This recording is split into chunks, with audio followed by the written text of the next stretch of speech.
অতিরিক্ত 4% মহার্ঘ ভাতা বা ডিএ যেটা জুন মাসে কর্মীরা হাতে পেতেন তা 1 মাস আগে অর্থাৎ এপ্রিল থেকে কার্যকর হবে।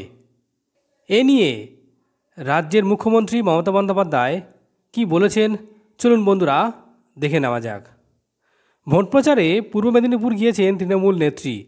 বৃহস্পতিবার এগরার সভামঞ্চ থেকে মমতা বলেন, বাজেটে ঘোষণা করা 4% অতিরিক্ত ডিএ যা 1 মে থেকে শুরু হওয়ার কথা ছিল তা কর্মীরা হাতে পেতেন 1 জুন থেকে, কিন্তু এবারে তা এপ্রিল মাসে এগিয়ে আনা হয়েছে, অর্থাৎ এরিয়ার বা বাকি ডিএর অংশটুকু দেওয়া শুরু হয়ে গিয়েছে।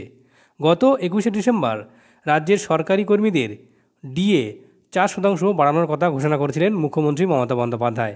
রাজ্য বাজেটের দিন রাজ্যের সরকারি কর্মীদের আরও 4% ডিএ বৃদ্ধির কথা ঘোষণা করা হয়েছিল। স্বাভাবিকভাবে প্রশ্ন উঠেছিল, বর্ধিত এই 4% ডিএ কবে ঢুকবে। মমতা বন্দ্যোপাধ্যায় বলেন, আমরা যেটা বলি কথা রাখি। আমরা সরকারি কর্মীদের বলেছিলাম যে মে মাস থেকে পে কমিশনের 4% ডিএ দেওয়া হবে। মে মাস মানে আপনারা টাকাটা হাতে পাবেন 1 জুন, অঙ্ক তাই বলে, কিন্তু আমি তো আপনাদের দিদি হই, তাই আমরা ঠিক করলাম যে আমরা 1 মে থেকে টাকাটা দেব না, আমরা 1 এপ্রিল থেকে টাকাটা দেব। তাই আপনারা যখন 1 জুন যে টাকাটা পাবেন সেখানে ওই এপ্রিলের বাড়তি টাকাটাও পেয়ে যাবেন, অর্থাৎ 1 মেতে আপনারা 4% ডিএ পেয়ে যাবেন এরিয়ার হিসাবে। এ নিয়ে এখনও পর্যন্ত ফিনান্স ডিপার্টমেন্ট থেকে কোনো অর্ডার এখনও জারি করা হয়নি।